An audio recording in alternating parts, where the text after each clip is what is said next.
अस्सलाम वालेकुम नाजरीन, ड्रामा से कफारा की नेक्स्ट एपिसोड में आप देखेंगे सालार जो कि सलमान के भाई की शादी में यहाँ हैदराबाद भी आ गया। ऐसे में निम्मी तो उसके आगे पीछे घूमती है, बस किसी न किसी तरह से मुझ पर लट्टू हो जाए।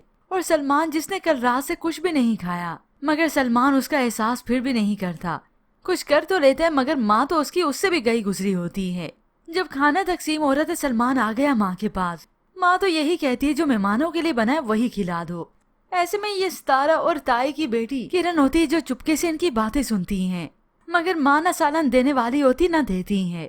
और सितारा जो कि दिल ही दिल में इसका एहसास करती है कि मुमानी ने सलमान के गरीब दोस्त का एहसास भी ना किया, बेचारा ऐसे क्या भूखा सोएगा। जबकि दूसरी जानिब सालार के पास कॉल आ गई जुनेद की, उससे बात होती है तो जुनेद उसे समझाता है तुम यहाँ कहाँ आ गए।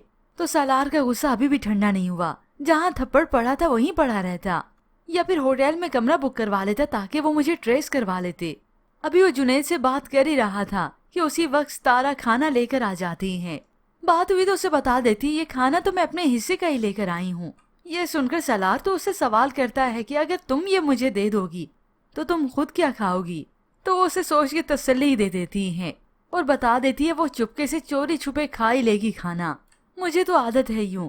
और उधर निम्मी की वालदा उसे समझा देती हैं कि शादी का तो मौका है और ऐसे में लड़कियां दिल में बस जाती हैं लड़कों के, यानी इशारा तो उसे दे ही चुकी हैं कि किसी और का चांस बने वो अपना चांस उससे पहले बना ले। फिर यूं ही कुछ वक्त बीता तो ठंड सी होने लगी। सालार अपने सूट केस में से हुडी निकालता है और उसे पहन लेता है। यूं सालार के लिए कोई ब्लैंकेट का इंतजाम नहीं, तो आखिर यही सितारा होती है जो रात के पहर उसे अपना कंबल देने आती है।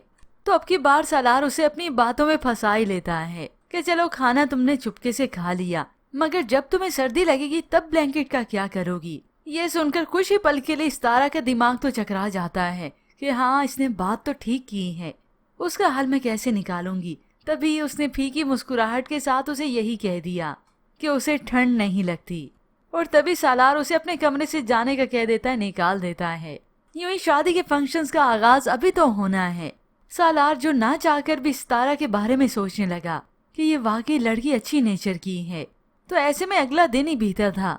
ये सितारा सालार से कुछ ज्यादा बात नहीं करती, मगर ऐसे इत्तेफाकन जब सितारा ने सालार को देखा तो सालार उसे इशारा करता है कि मेरे पास आओ। इसकी ये हरकत देखकर तो सितारा हक्की बक्की रहेगी कि ये क्या तरीका है। तभी अब सितारा इसे लिफ्ट नहीं करवाएगी, मगर फिर करवाई देगी तस्वीरों के पीछे कि मेरी पिक्चर तुमने अच्छी से बनानी है। और फिर यूं ही सालार के दिल में सितारा घर करती चली जाएगी। मेहंदी के फंक्शन पर भी सालार को यही सिर्फ सितारा ही नजर आएगी। जितनी तस्वीरें इन होने वाले दुल्हा दुल्हन की नहीं होंगी जितनी सालार सितारा की बनाएगा। और निम्मी को यही बात ही तो खटकेगी कि ये उसके आगे पीछे ज्यादा क्यों घूम रही है और सालार भी उसके आगे पीछे लट्टू हो रहा है।